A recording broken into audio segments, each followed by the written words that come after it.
For him. We need to get rid of them. So my name is Jay Quinlan. Yay! Thank you. I'm a board member, staff artist, and curator of Art Front Galleries. 44 William is my primary space of activation because I'm the connected person. I want to connect with you. I want to connect with you. I want to connect with you. If you have a story to tell in words, with music, with art, I want to talk to you about creating space and opportunity to give the community what it is that you have. Right? That's all that we're doing here, sharing our gifts with one another. That's what we were made for. That's what we were sent here to the planet to do. Right? So I have a young man in my life that has stolen my heart. He is a brother to me, not like a brother. He is a brother. And he is the primary source of Story Slam. I want to introduce you to Travis Love.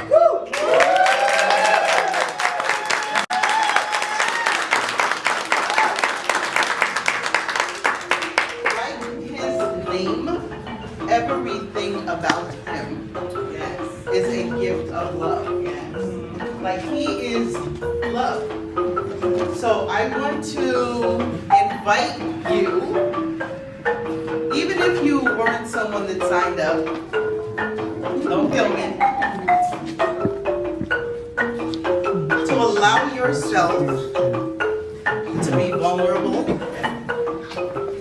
to be present, and to be the gift that someone in this space gets to experience because of that vulnerability.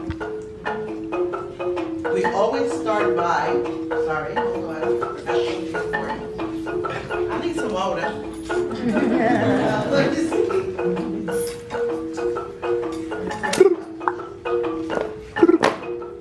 How many of you have experienced the practice of libation? Somebody tell me what libation is.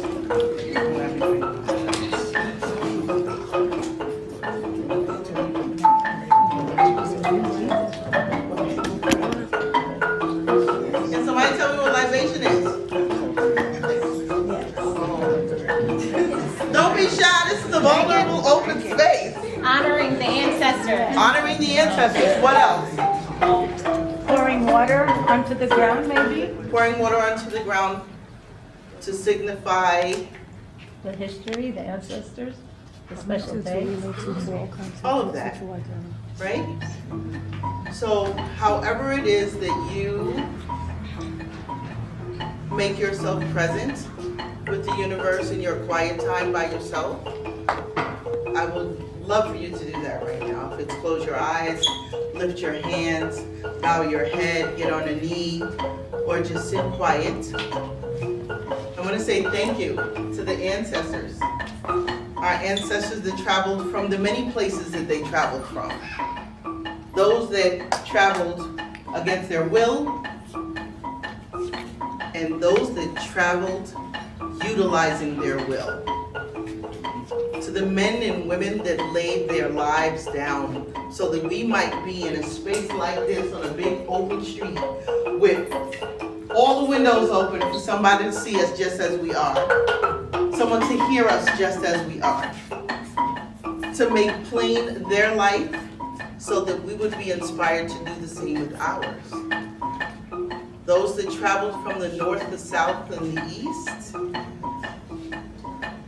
we welcome them to this space to be with us, to encourage us, to lift us. And in that moment that you're sitting there and you're thinking, I'm not opening my mouth to tell anybody anything about myself, and find yourself standing here,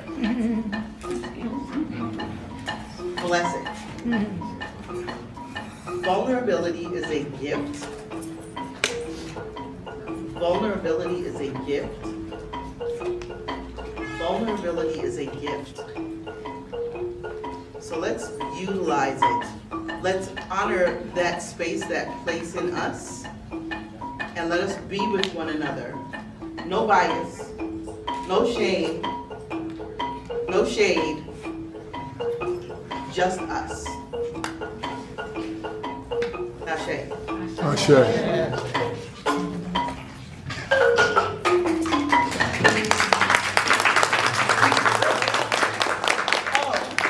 A little housekeeping tip, or till.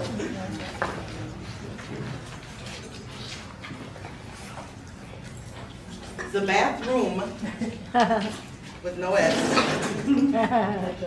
is right here. Bathroom, baño, right to your side.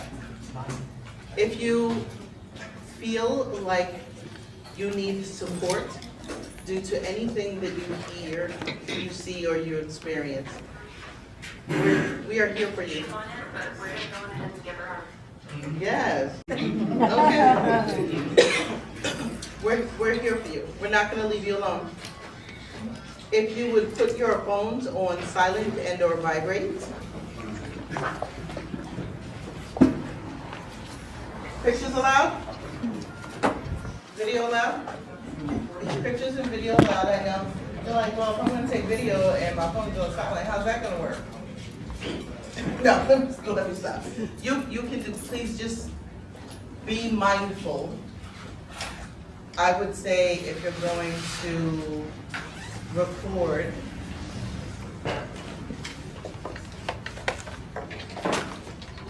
it can happen, right?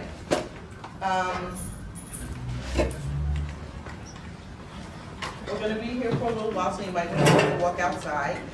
You might want to walk down the street and smoke. Like, let's be real, let's be vulnerable. Right. Also, please, just be mindful. This is Teachers Village.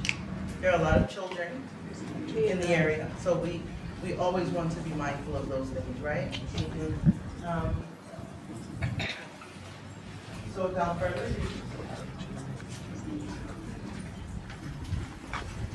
I would like to introduce our amazing, incredible, also gift of love host, Harmonica Sunbeam.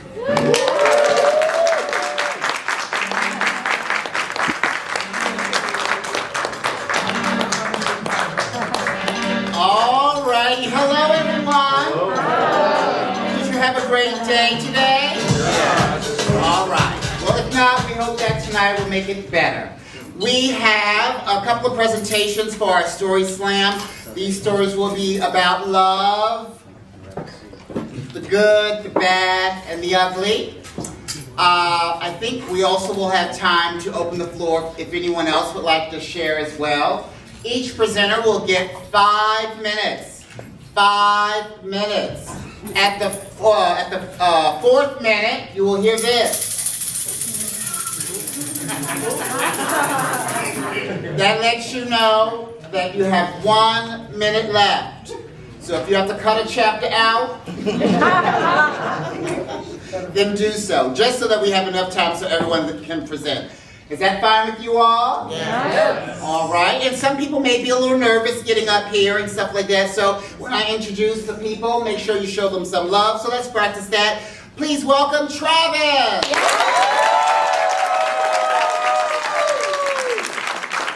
Please welcome Cardi B. Yeah, no matter what name I say, she'll still be the same amount of love, okay? All right, so let us begin. And with our first presentation, please welcome Kamikaze.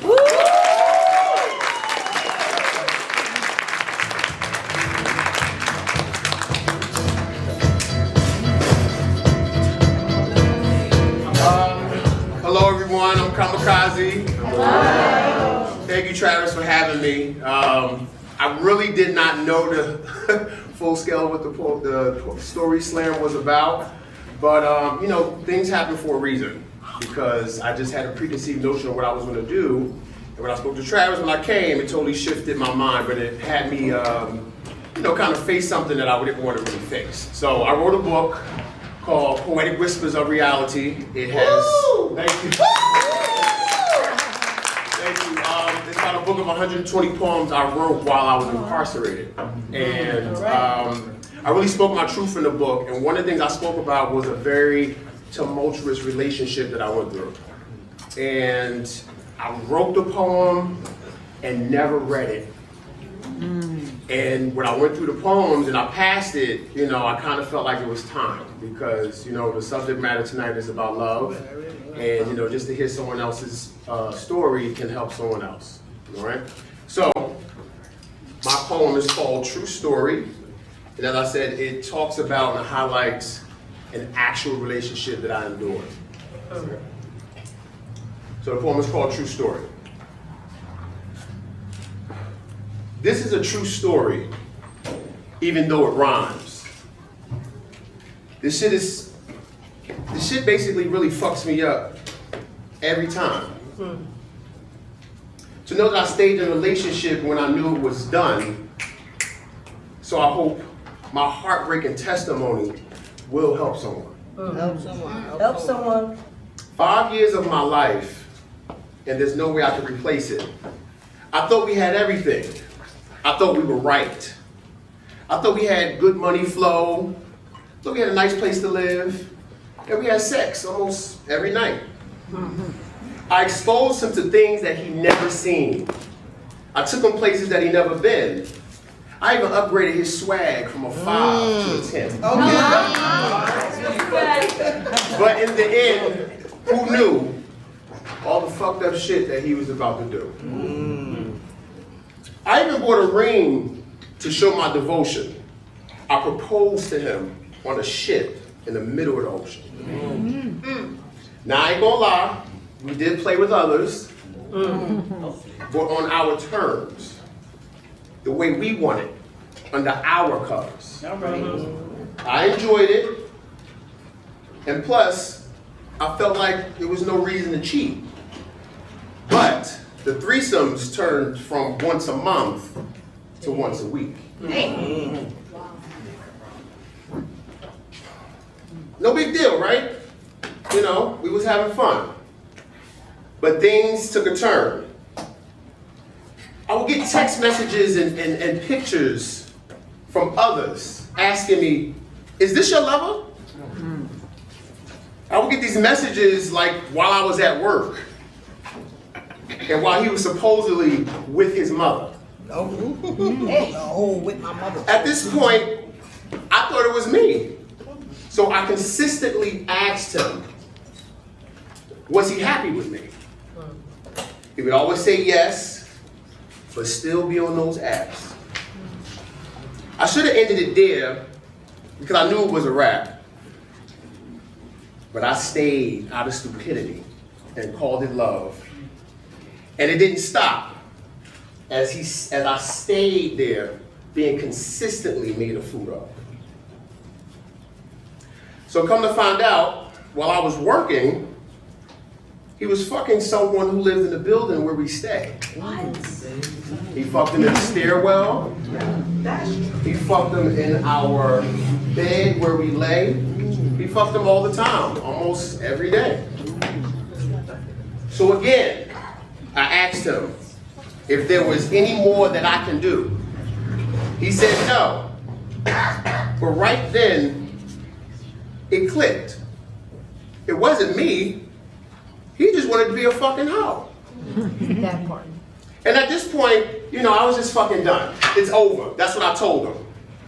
And he had the nerve to spaz out on me. He wrecked our home. He stole my money, my jewelry, and then went MIA on me. Right? Now, after talking to my best friend, I went to the cops, and for all the shit that he stole. And then 2 days later, they locked him up. And that's when shit really got out of control. When he got out, of course, revenge was on his mind. So he scratched and marked himself up and said it was me. Then the cops came and locked me up in my clubbing clothes on the way to the city. When I got out the county, I lawyered up, and he thought it was all good. And he thought that that was it, until the judge threw out the case and saw through all the bullshit. So in all, never downgrade your worth for another in the name of love. Love shouldn't hurt, especially when you put in the work. So take my advice and leave when the ground begins to shake.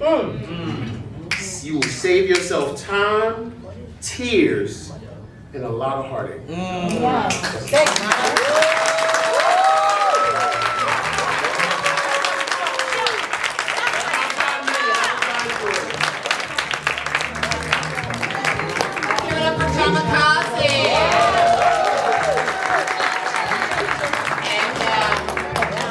Actually, that was a little bit more than 5 minutes, but I was so nosy. I won't turn the channel just yet. And I would like to say, I'm glad you didn't say his name. No. Because I felt like we had dated the same person.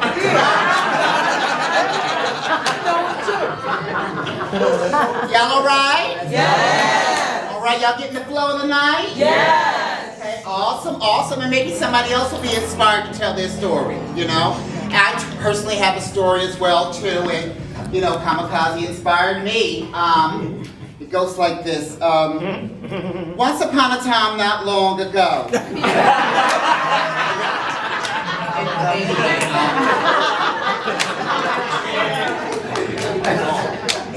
All right, beautiful people, please welcome Charlie.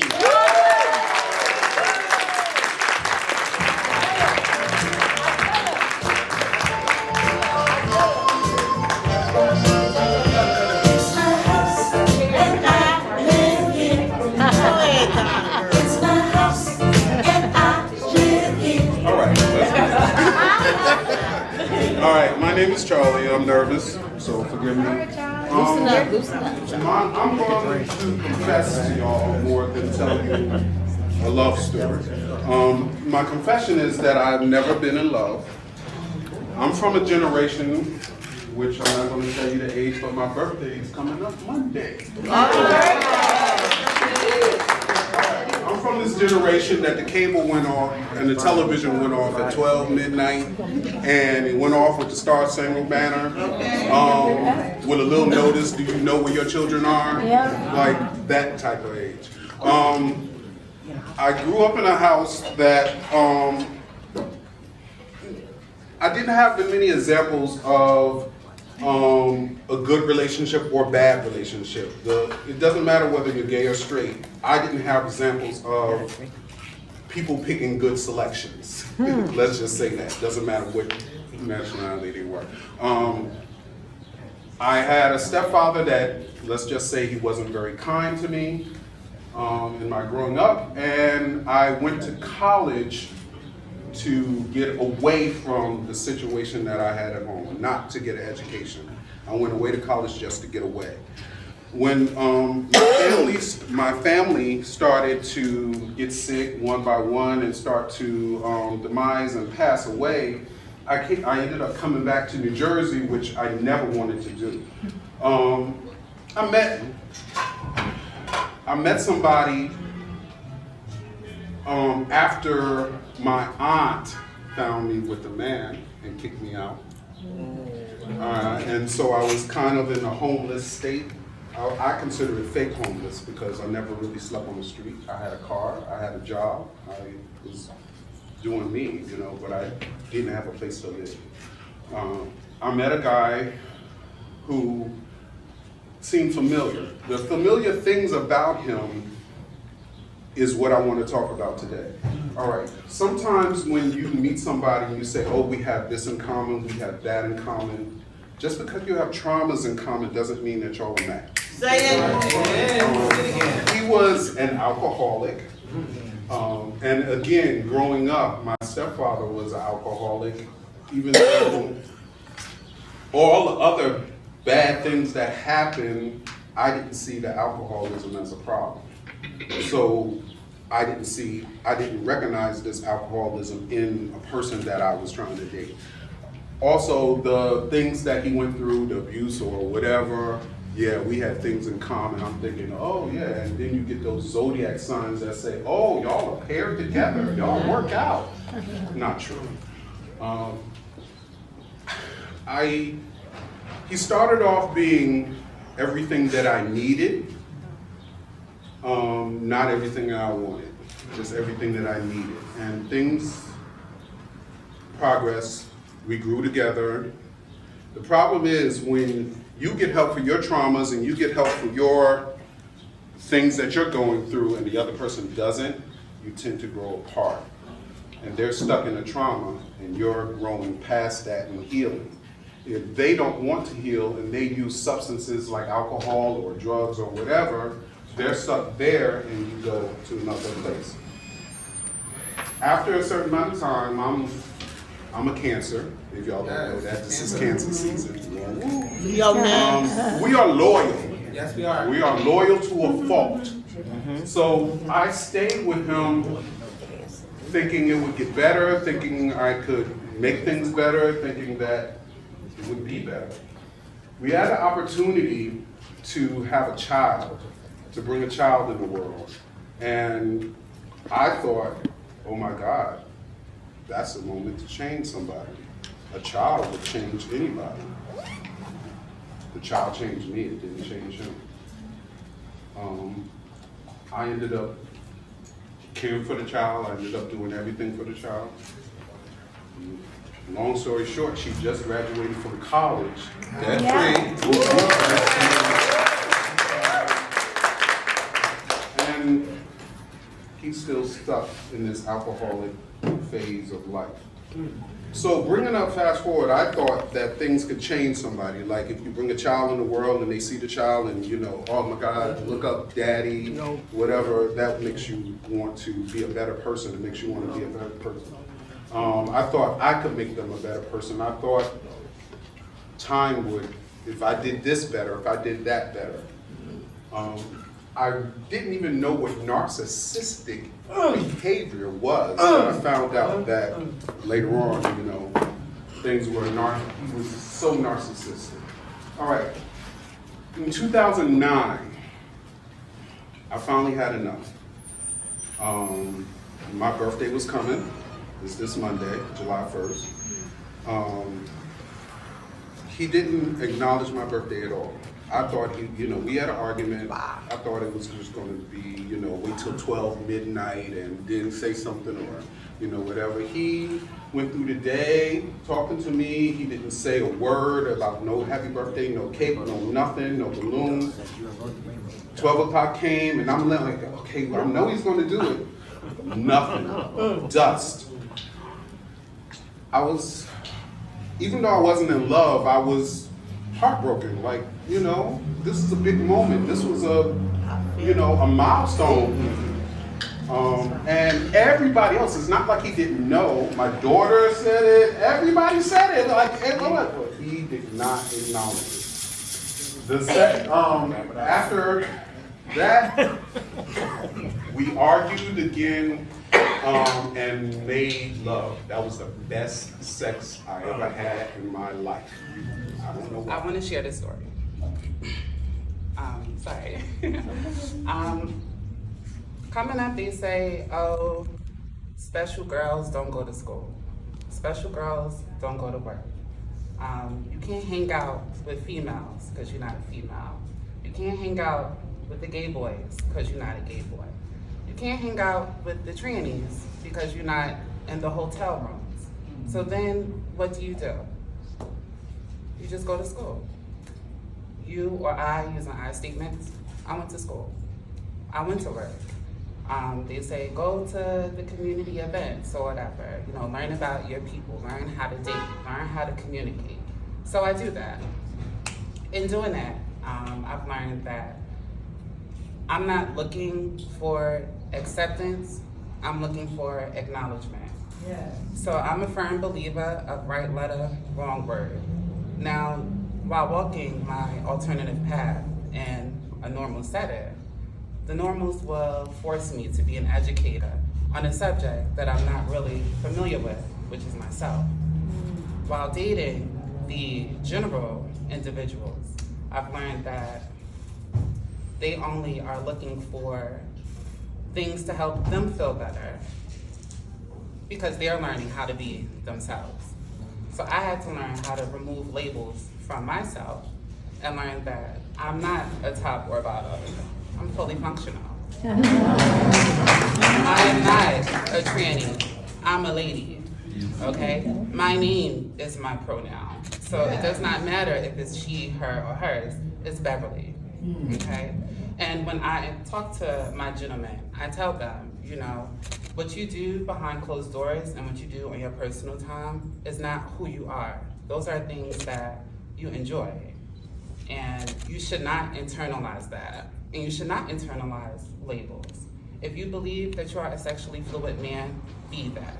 If you believe that you are a strong woman, be that. If you believe that, you know, yes, I'm going to deal with this individual. He does not love me. He does not love me. But he speaks to me. He acknowledges me. He lets me vent to him. He does not make me feel like I'm complaining. And that may seem like it's a fairy tale, but it's also my reality. Now, in terms of my reality, I've met a few gentlemen who helped me feel comfortable in my stance. I had the wonderful blessing of finding a beautiful love. After 2 years of dating, we married just 2 short months before the pandemic. And one of the things I discovered was that the love that you want, you have to create. And it doesn't have to necessarily look like this normative sense of love and marriage that we were all taught through fairy tales and books and through watching. All right, so here we go. In the dance of love, chemistry ablaze, emotions swirling in a passionate haze, 2 souls intertwined in a fiery embrace. Yet incompatibility, there's a hidden space. Heartbeats sync like a rhythmic melody, but differences surface in stark reality. Shared moments spark, then fade away, leaving echoes of what we could not say. Married. My mission is to tell you to love on yourself. Love on yourself enough to know the love that's deserving for you. Love on yourself enough to know when it's time to walk away, before that walk away ends up being a running away. I had to learn to love all over again because I wasn't learned properly. However, let me give you a little plot twist. I come from a home where my parents was married for 27 years, going on 28 August 8th. My mother from West Indies, Guyana, Betapawakton, if I may be exact. My father being African American, coming from Paterson, New Jersey, and they both meeting at the post office.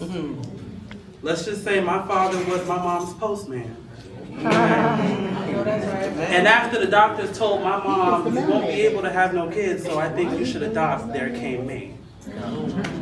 I am a loved child, I'm a product of love, so what I intend on receiving is just that and not more. My love is going to be authentic enough for me to show that next man that he is my king. And no matter what space we in, we're going to be in it together. So I intend on making that grits with the 2 scrambled eggs. You know what I'm talking about? And we're going to take a long walk down to the park after dark, but we ain't going to cruise, because I'm not going to do that. But my intent is showing that I am that product of that Y equals MX plus B, which is the love in me.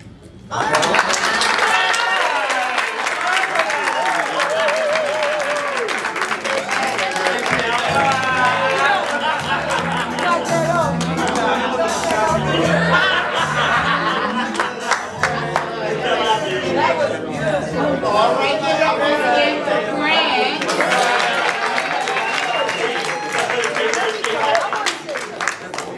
All right, let's keep it moving. And welcome Derek Dahl. Yeah. To the front, Derek Dahl.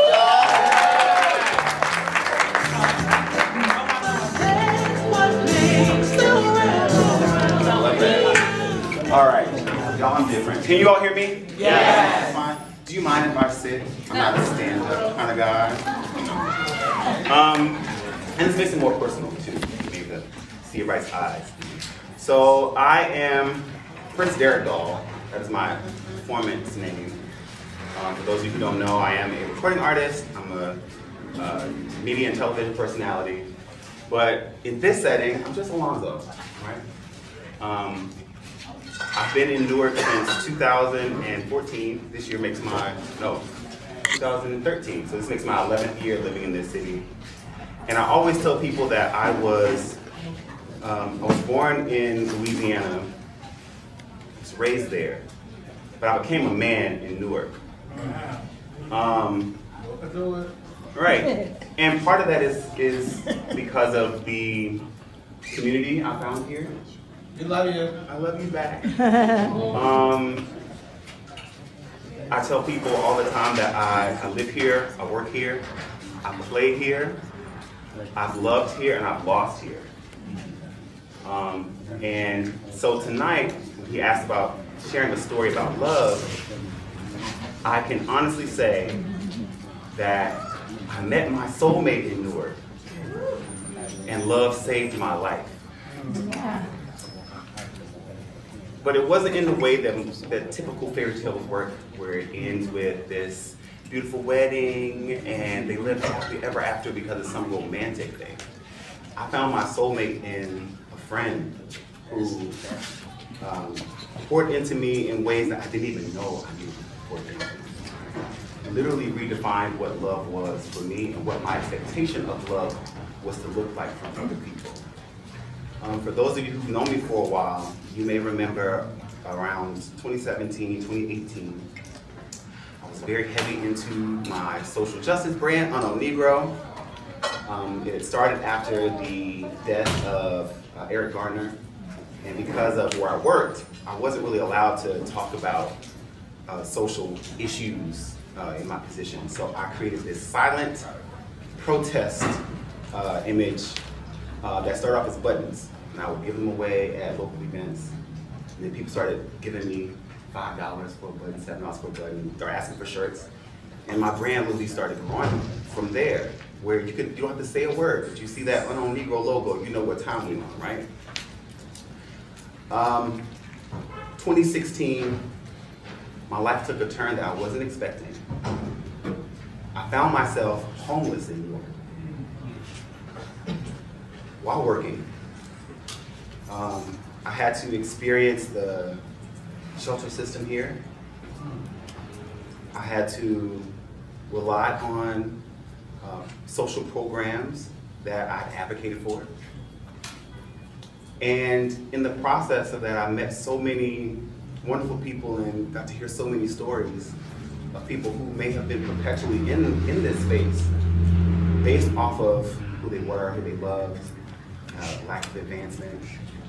And it kind of stuck with me for a while, just being present to how privileged I am and how privileged I was. During that time, I kind of leaned into friendships more. I was intentional about being a good friend.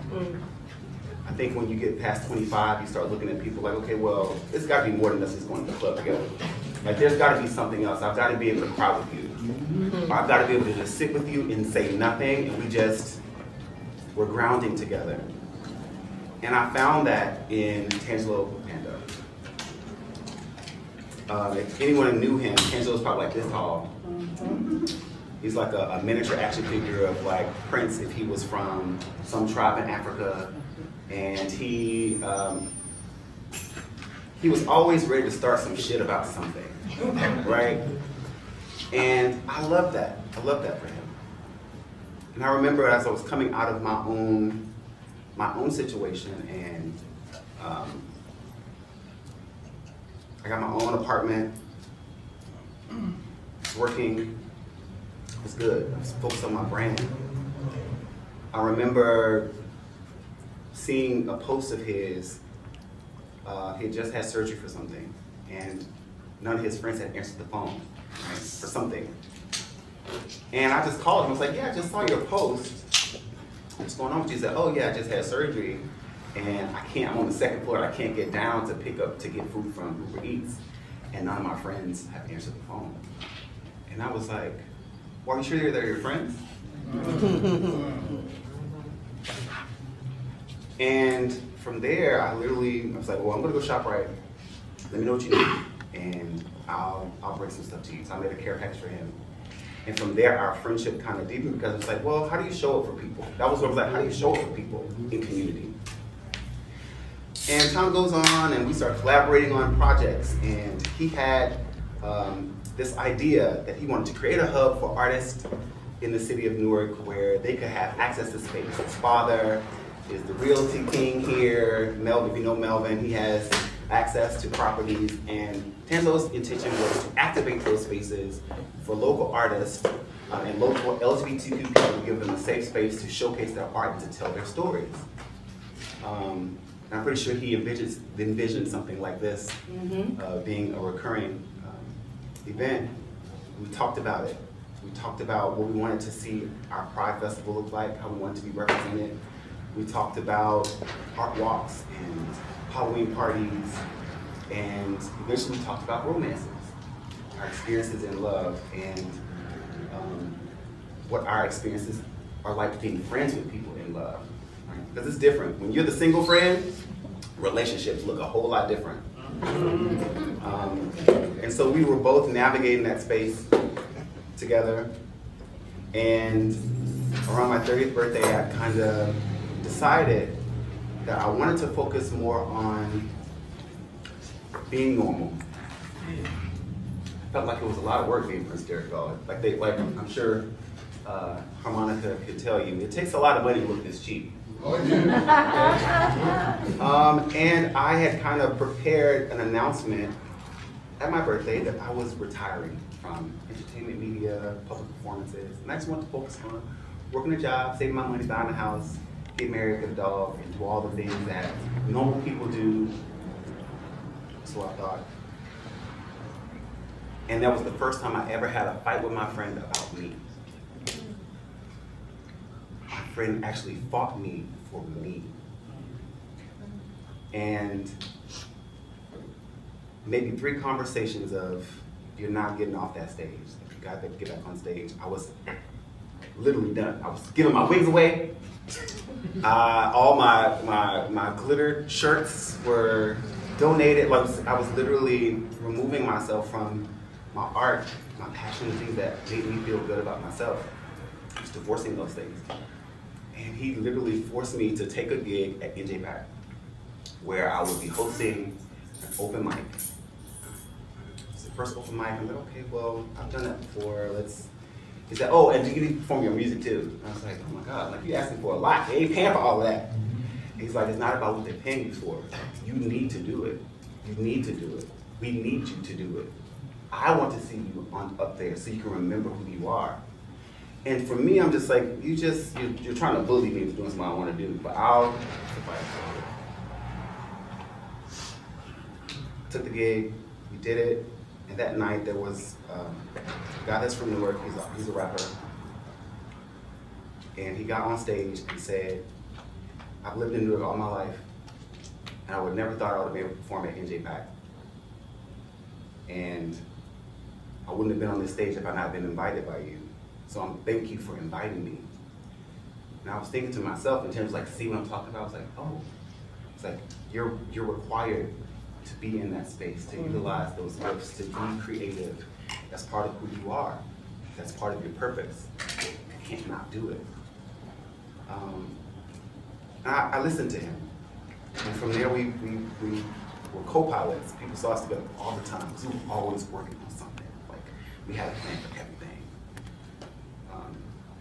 And then 2018, he fell sick. And I didn't know how to navigate or reconcile that I was literally watching my best friend die. I didn't feel comfortable going to the hospital, do my little check-ins, until his father called me, praying for pride, and told me that Tansel is not listening to us.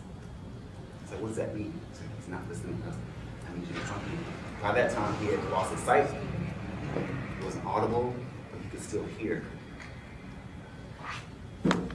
Got to the hospital, and I remember that the nurse still can see it. The nurse trying to get his blood pressure and all that stuff. I'm seeing him resisting. All I said was, Tansel, I'm here. Stopped. Lay back. I saw his hand. Grabbed his hand. And his father looked at me, he's like, he feels safe now. I was like, okay. Okay. In 8 days, I have to go on stage. 8 to 10 days, I have to go on stage in front of our community and celebrate art, culture. And I'm sitting here watching one of the people that inspired me to continue my craft, to really get back to who I was, leave before my eyes.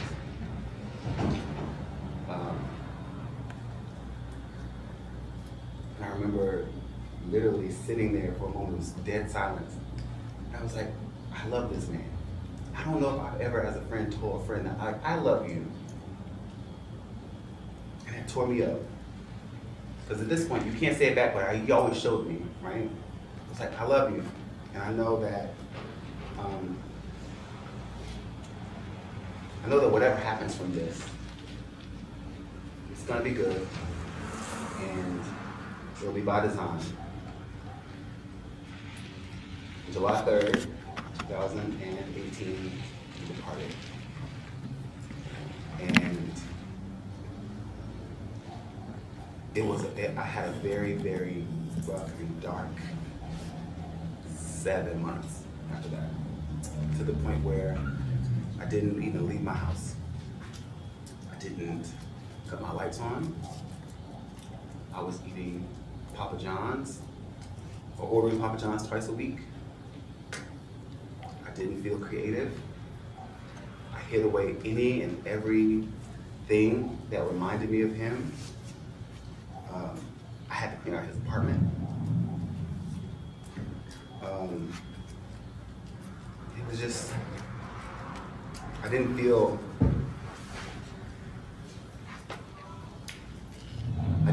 that it would mean anything without him being there to see it. And I think I did an interview with Gary about this thing I did called Q for You. But there was a night in my apartment where he had this African print hat that his father literally made me keep. And I hung it on my closet door. And I remember laying in my bed and it fell off it just fell.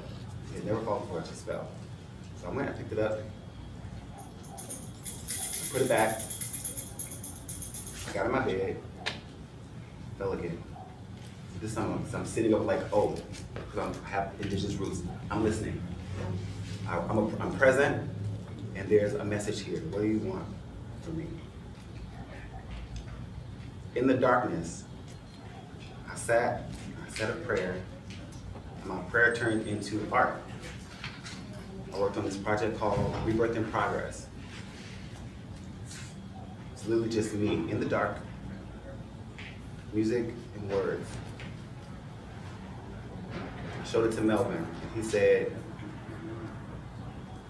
this looks like Tansel produced it. He didn't say, this is great. He didn't say, I love the content. First thing he said was, this looks Tansel produced. I was like, okay. It reminded me to get back to where I was, and I started hearing him more and more, reminding me of what my purpose was. And the internal conversation was, I told this man I loved him. Love is based on trust, right? which means that I trusted what he said. And if I trusted what he said, I shouldn't be afraid, I shouldn't be sad. I should operate out of a space of love. And part of the way that I show love is through my art and my being, sharing space, sharing stories.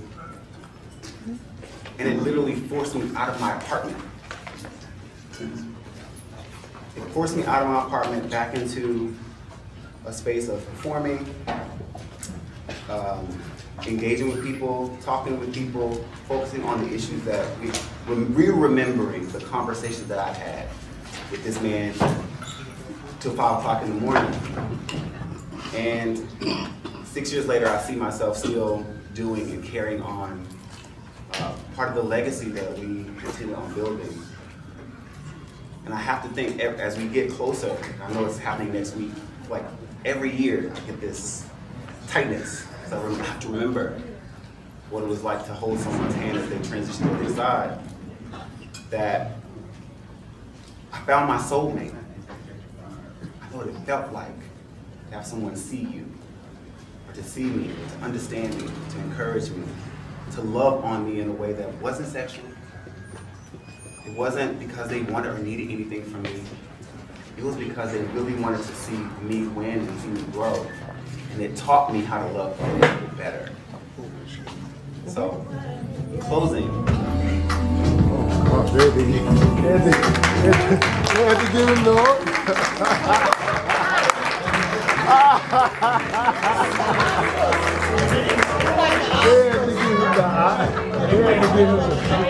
I was just gonna say I found my soulmate and love changed my life.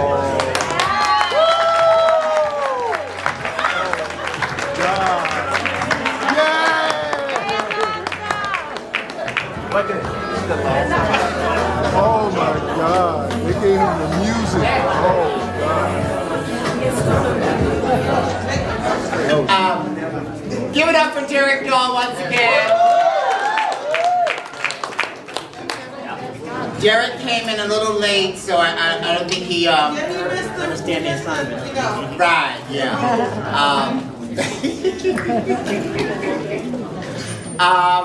All right, I believe we have one more presenter. So let's welcome, oh, not yet, not quite, okay. One more presenter, two more presenter. Okay, please welcome Christy Lynn.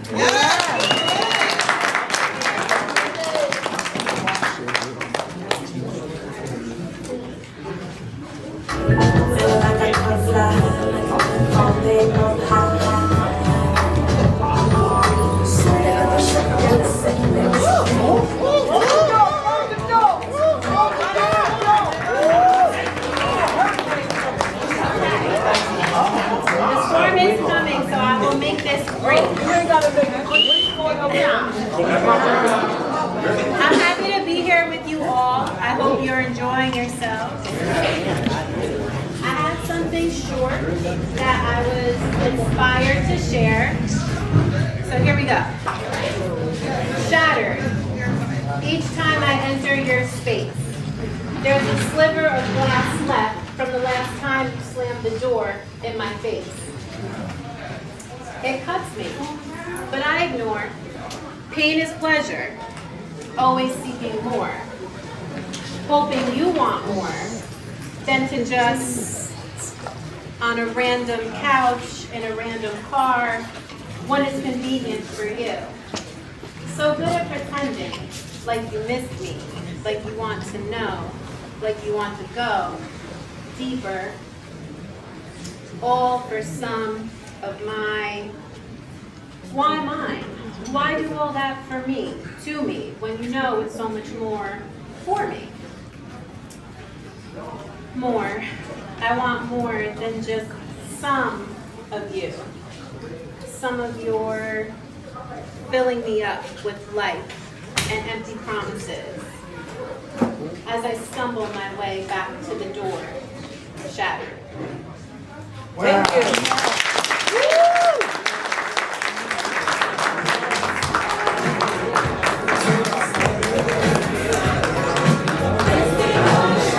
Give it up for Christy Lynn.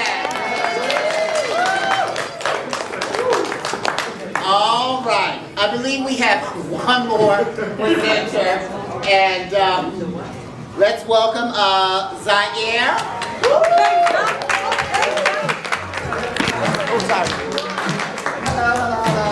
Hi everyone.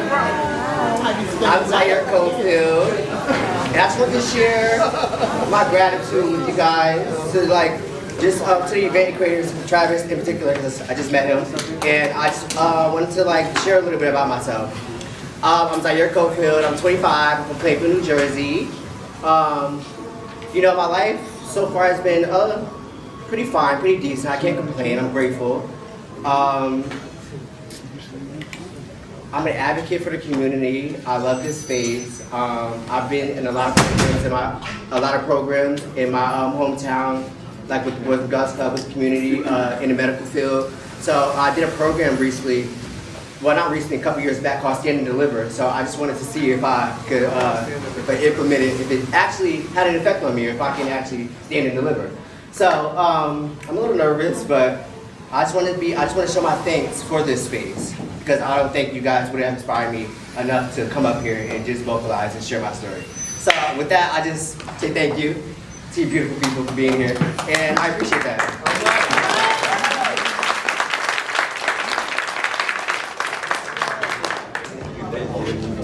All righty, give Zaire another round of applause. And that concludes all of our presentations.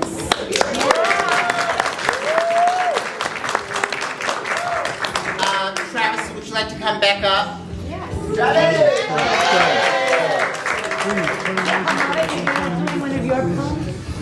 No. So we are actually going to vote as a community. Yes. On our favorite storyteller. In preparation for November. But let's give it up for all the storytellers.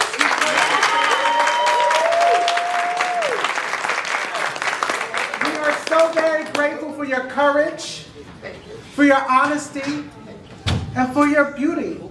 Thank you so much. Thank you. For creating community for all of us. Yeah? So even though we're going to have all the storytellers come up, and you will tell us by applause who was your favorite storyteller, and they would get a prize. So all the storytellers can come on up now.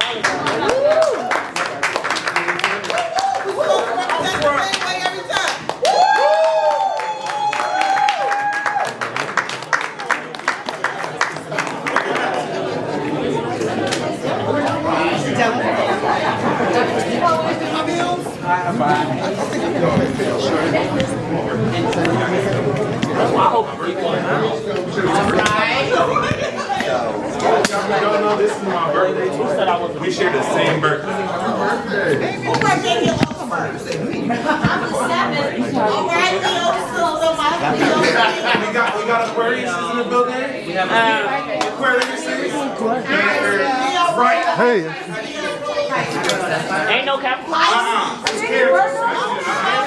What a Capricorn.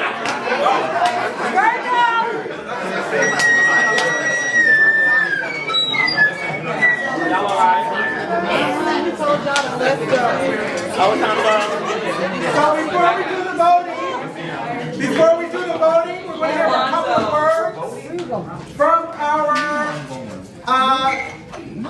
from some of our sponsors. One being United. You can come up and help me out.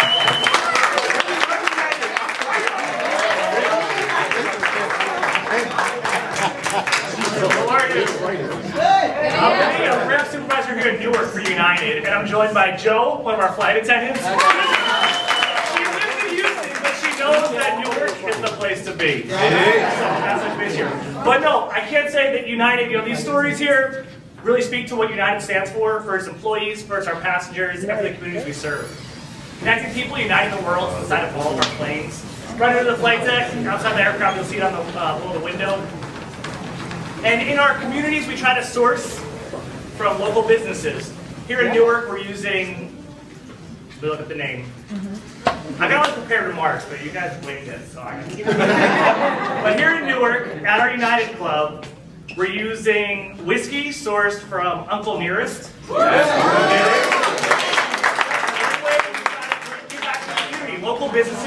being part of our supply chain.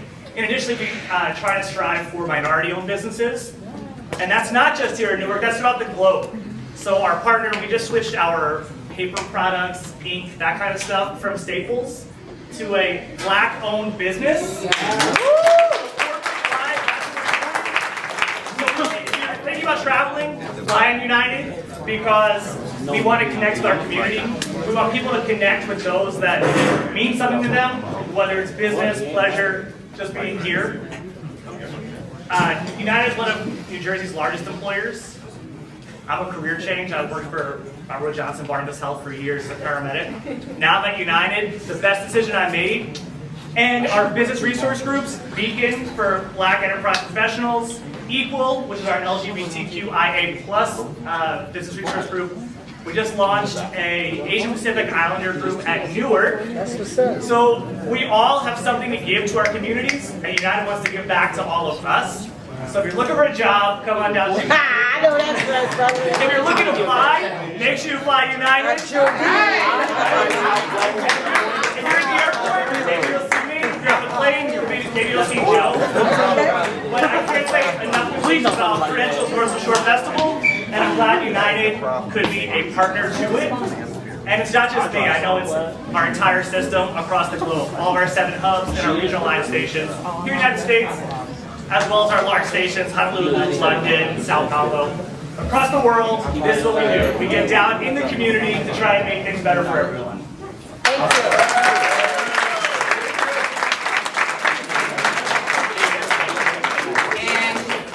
As a fun fact, I can testify to the statements made by our United representative because in 2018, 2019, I hosted the first ever drag brunch at Newark Airport with United Airlines.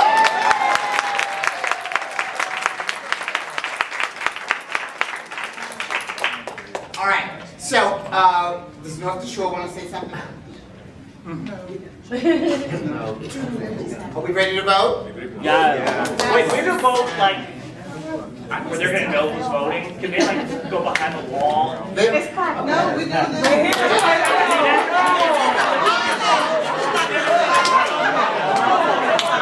But the person that you feel gave, the best story, just clap a little louder, share a little bit more, all right? Because everyone told a story from their heart, so each story really can't be compared to the next because it was their own personal experience, all right? And so let's begin. I know it's Pride Month, but can we try to get a straighter line? She was gonna laugh for that.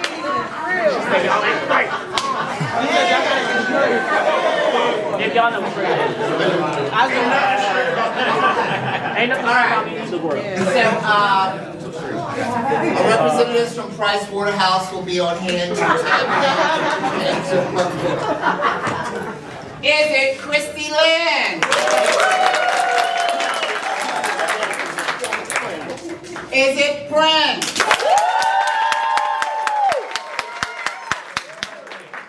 Is it Zaire? How about Antoinette? Saquon? Kamikaze?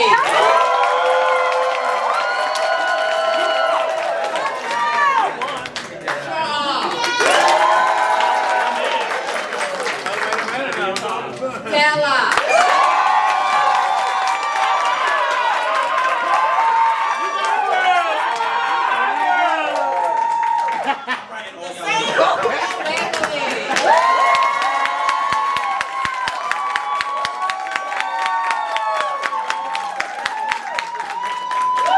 Can we just say at the top? Here it goes.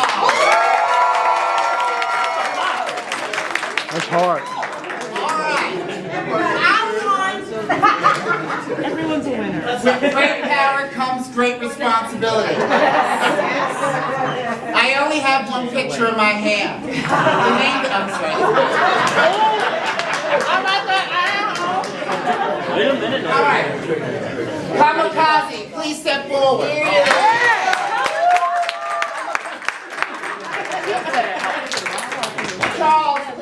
forward. Ella, please step forward. Beverly, please step forward. What we see here are the tops and bottoms.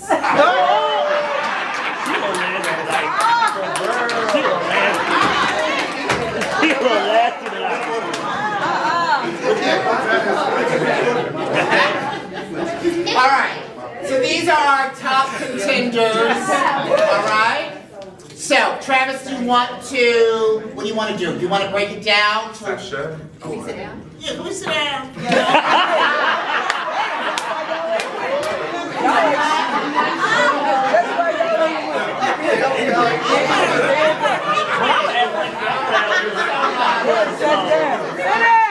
So everyone else can sit down. Yeah, come on, Fred. Come on, Fred. Come on, Fred. It's okay, girl. Only y'all meet me in my office at 11 o'clock tomorrow. You're getting it written up, okay? Thank you. I'm writing all y'all up at 11 o'clock.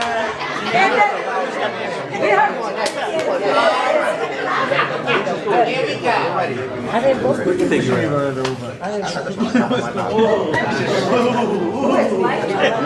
Loudly and cheerfully.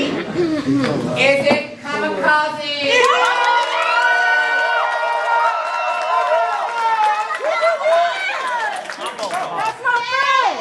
Is it Charles?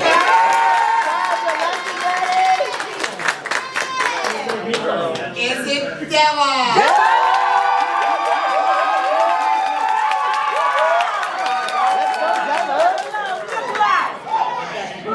Is it Beverly?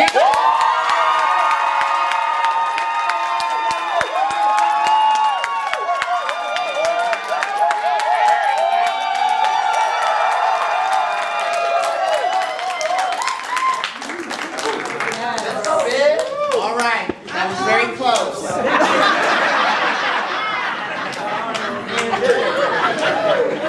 Our winner is Beverly.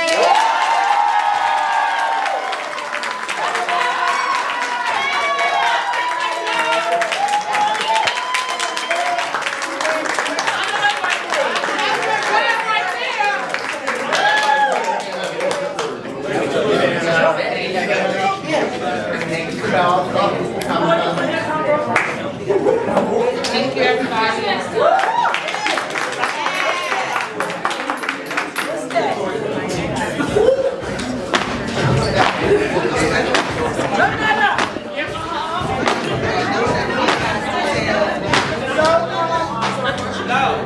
So really quickly, thank you all so much for coming out tonight. There are,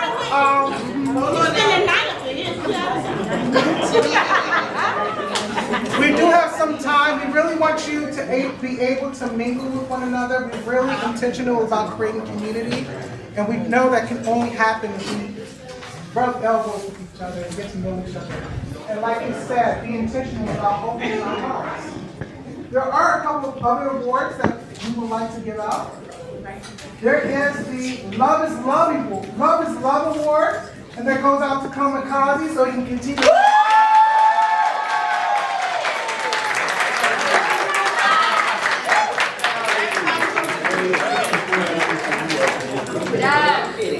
Everyone's a winner.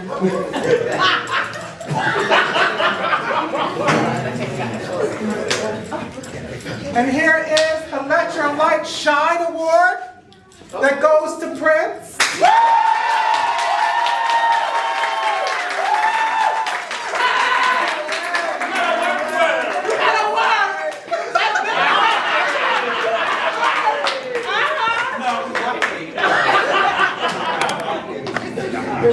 I'm still writing y'all.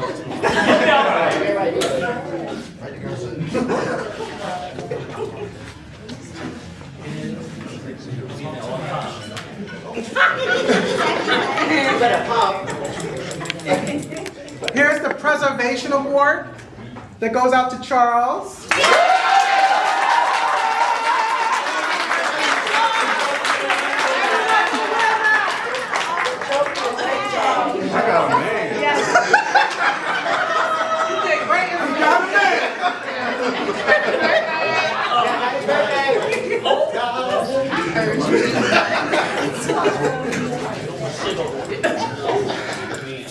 And reading is fundamental. Goes out to Della.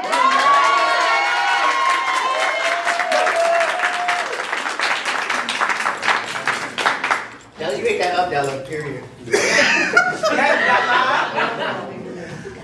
Let's hear it out. I want to give it up to our bartender for this evening, Chris.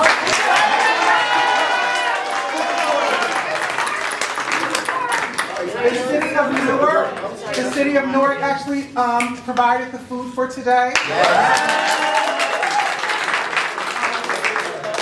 And also, I want to thank our partners, the Queer Oral History Project. As well as Art Front Galleries. And Jay means what she says. Like, if you want to do a program here, if you want to collaborate, this is a great space. They are great partners. They really are. I had my baby shower here last year. What did you have? I just had the shower, that's all.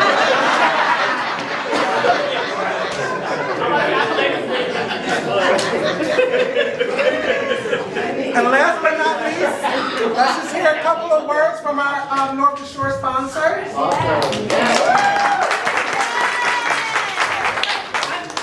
much love in this room today. I had to dip out for a second, but I made sure to come back. I spiked my way through a storm to make sure I caught the end of this, and I really feel like this just captures the community vibe that we are really trying to harness here at North to Shore. So North to Shore has events going on all weekend long, all through Sunday night. This weekend, I hope you'll catch the Audible Showcase stage. Rasha's here, who's performing on the Showcase stage. That's going to be in Harriet Tubman Park on Friday from 6 to 9, and Saturday from like 12 to 6. Both Saturday and Sunday. And yeah, there's just a lot of awesome events happening throughout the city. I really hope that we'll see you again. Come say hi and dance with us all weekend. We really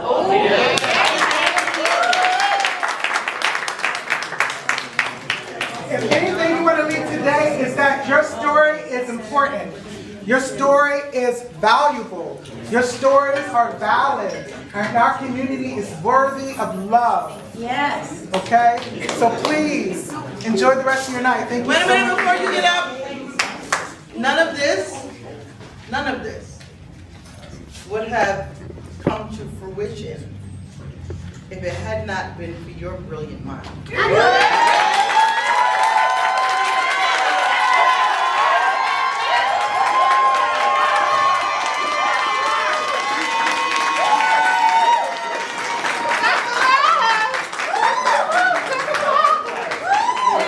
And your witty, brilliant mind as well.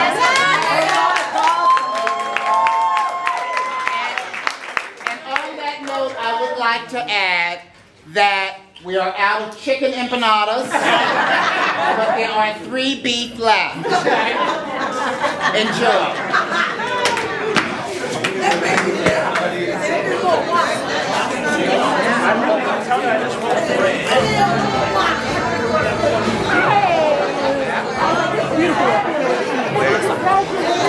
How long have you been doing this? Good.